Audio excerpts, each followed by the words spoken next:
Hi all, I wanted to show you my next modification. I found out after running this remote start, I couldn't tell when the voltage is low.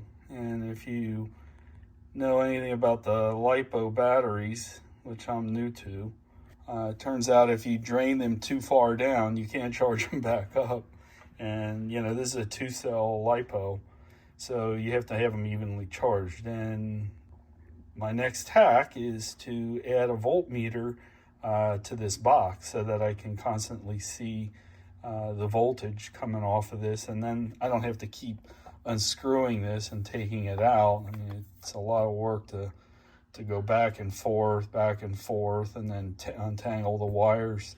So what I did was I found a voltmeter, pretty cheap in price, and if you buy one, you can't really buy one, you get like 5 of them.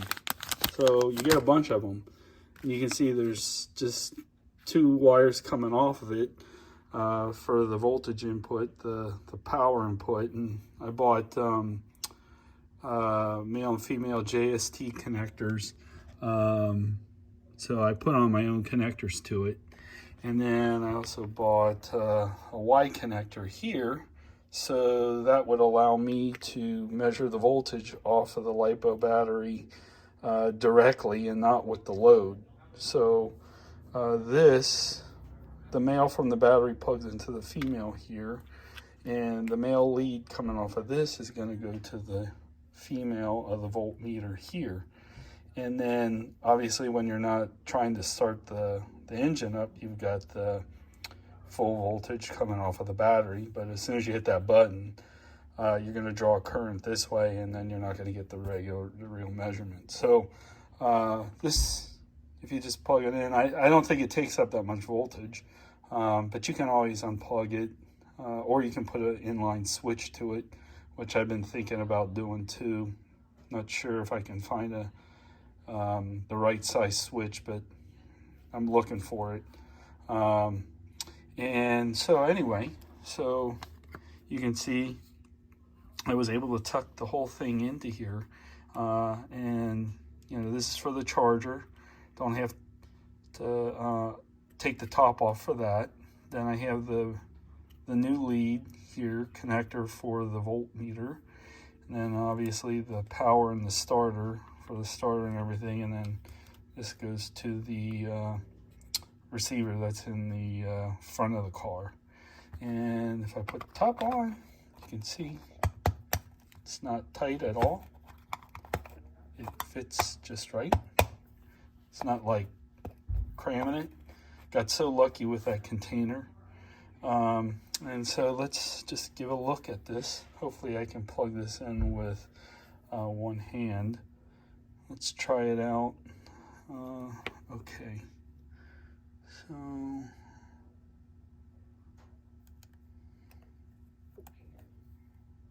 trying to look at the camera and do this at the same time. Wow. Okay. Looks like I got it. Plugged it in. Woohoo! It works.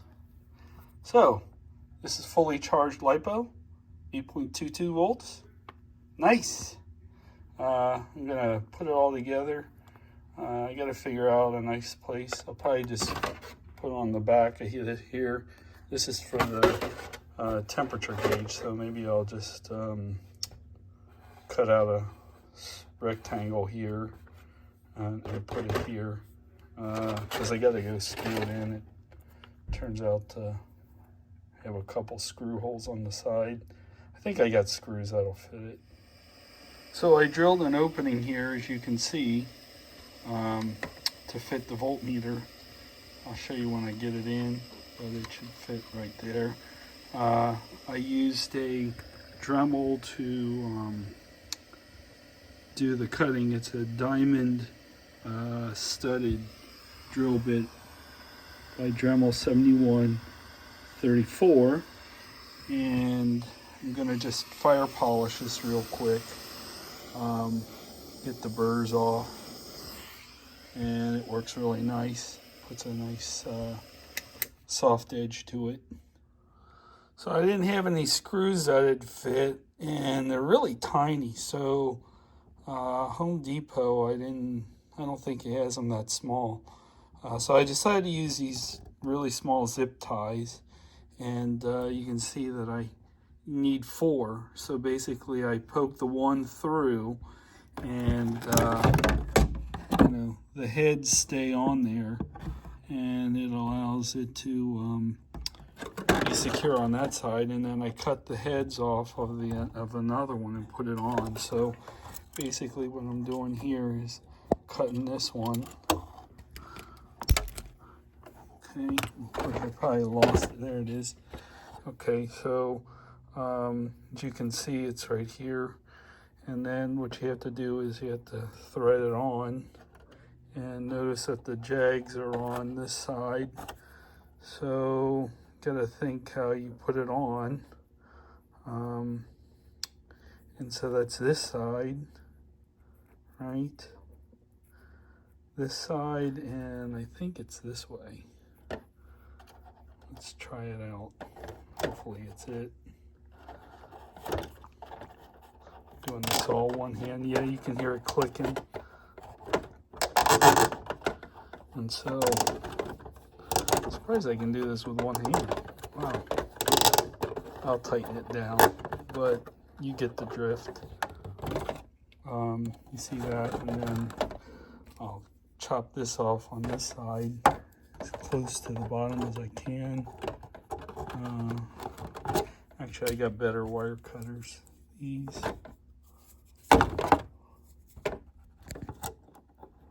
And so, there you go. That one's clean. Right there. And this one, I'll get on and show you that after I put it all together.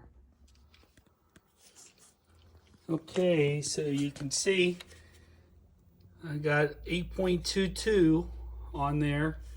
Now I'm ready to start. The engine's cold. See how it's going.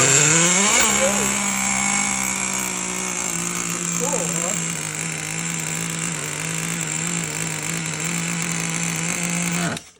Oop.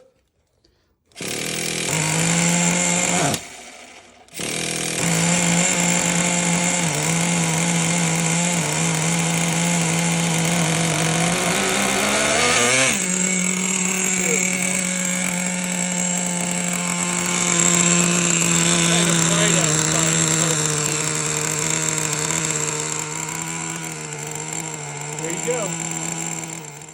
So I'm out of gas. I just ran it around. You can see the engine's hot. The voltage is about 8.12.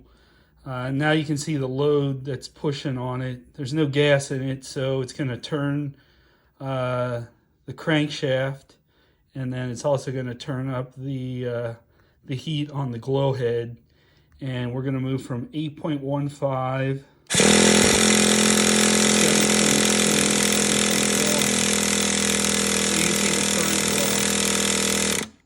and then it comes right back up. We're about 7.94, so that's pretty cool. So you can see what you'd want to take it down to, your voltage, before you start charging back up. So there's 2 functions. You can see where you're sitting at baseline, and then where you're sitting at the load line. So hope you like this. It's pretty cool.